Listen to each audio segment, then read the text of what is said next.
Nike just reported earnings and it's down over 4% in the after hours after missing on earnings that was sitting at $108 per share, pretty close to where it was trading pre-COVID. And it's one of those stocks that really haven't caught up to this massive rallies that we experienced. So I decided to make a very quick video to review the earnings as a income statement of Nike and try to determine if Nike is a good buying opportunity at $108 per share, or if it's still maybe expensive and maybe we should wait for a better price.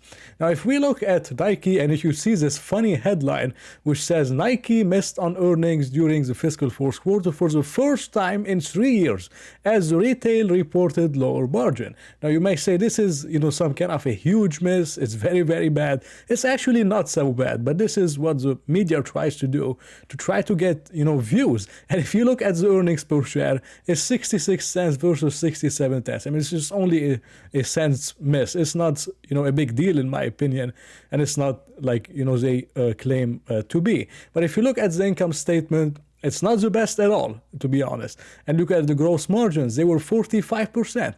Now it's at 43.6%. This is a big decline. It used to be 46 in 2022, and now it's sitting at 43.6. And this is largely due to a lot of, they claim some kind of shipping cost and a lot of, warehouse expenses and a lot of other things. It's the same thing with the SG&A expense. It used to be 31.7% of revenues in 2022. Now it's at 34.1%. This is a massive, massive increase because of labor cost. All these kind of companies are experiencing a lot of labor cost because of the tight labor market. So it's not the best at all, but Nike is not the only one that's actually experiencing those issues. But if you look at the net income margin or the net income in general, which was the biggest disappointment, down over 28% from 1.4 billion to pretty much $1 billion. But one of the reasons why this has actually happened was because of the income tax expense. They had some kind of a benefit and then they didn't have a benefit last year, and it was really messed up the numbers. So if you look at the income before income taxes, it was pretty close to 1.4 last year, and it's around now 1.2.5. So it's actually not bad at all, but it still declined 9% in 2023. It's nothing to be proud of.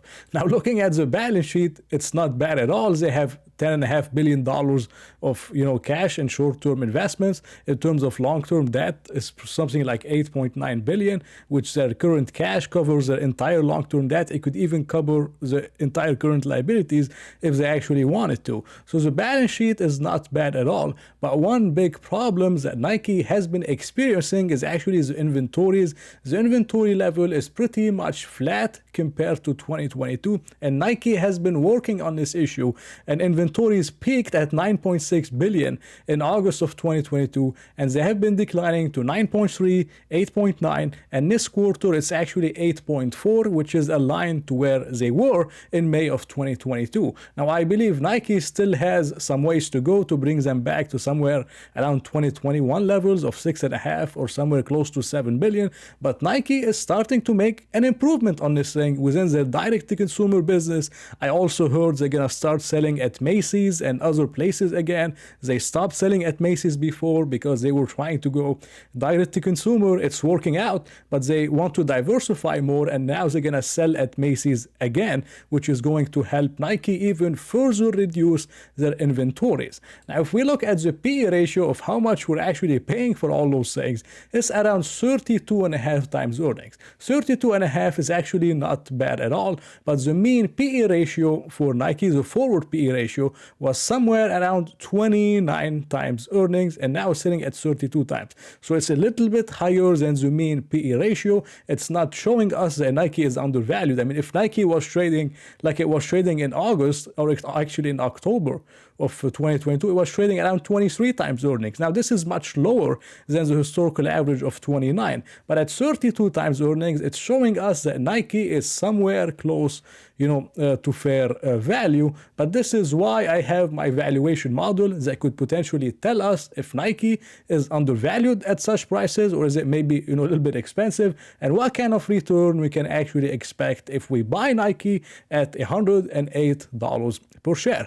And for revenue growth, I put in 8% from 2023 to 2027. This is pretty much in line with what the analysts are expecting. They're expecting between 9 to 8%, so I put in 8% on average. I think this is very, very fair.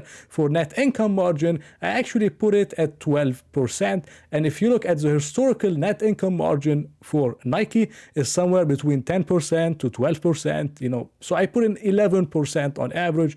I think 11% is also fair. Even 12% I think is pretty fair. We look at the PE ratio, I put it in at 29 times earnings, although I believe 29 times is a little bit high for Nike, but this is the historical average. Then I'm going to change it and show you other case scenarios, but I used 29 times, which I don't believe is really bad with high returns on capital of over 31%.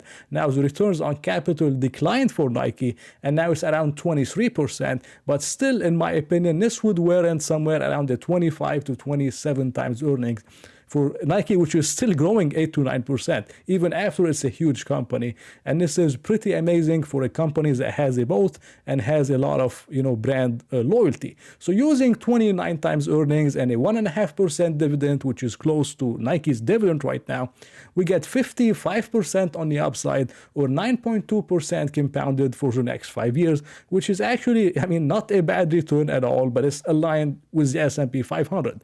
Now, what I like to personally do, I like to double my money over the next 3 to 5 years. And if I want to double my money with Nike over the next 5 years, I would have to buy Nike around $81 per share. Now, $81 per share is very, very low for Nike. It's somewhere close to what it was in the August or the October lows. I'm not sure if Nike is actually going there, but no matter what you really use, even if you use 32 times earnings, which is the current PE ratio, you still have to buy Nike somewhere $89 to $90 per share, which is actually aligned with a pretty basic chart that I put up of how Nike was able to hold the March 2020 and the October low, how there's this resistance line is very, very, it's very defined. And if I had to guess where Nike could potentially bottom, I would say that Nike would most likely retest this line of around $91 or $90 per share, which actually aligns with my fair value if Nike was to trade at 32 times earnings. But if Nike's growth actually plummets 5 years from now and it trades at 25 times earnings, then you have to buy Nike at $70. And if you're buying Nike right now, you're only getting 35% on the upside, which is very, very low. And it leads me to believe that Nike, for me personally, is not a buy. I would not buy Nike anywhere above $90 per share. If Nike gets to $90 per share or below, or somewhere close to $90 per share, I think Nike then is an amazing opportunity, but I think it's not a good buy at such prices, and I think there's better opportunities, elsewhere in the market. So thank you for watching this video. I hope you enjoyed it. If you did, please press the like button and maybe consider subscribing. So I hope to see you in another video.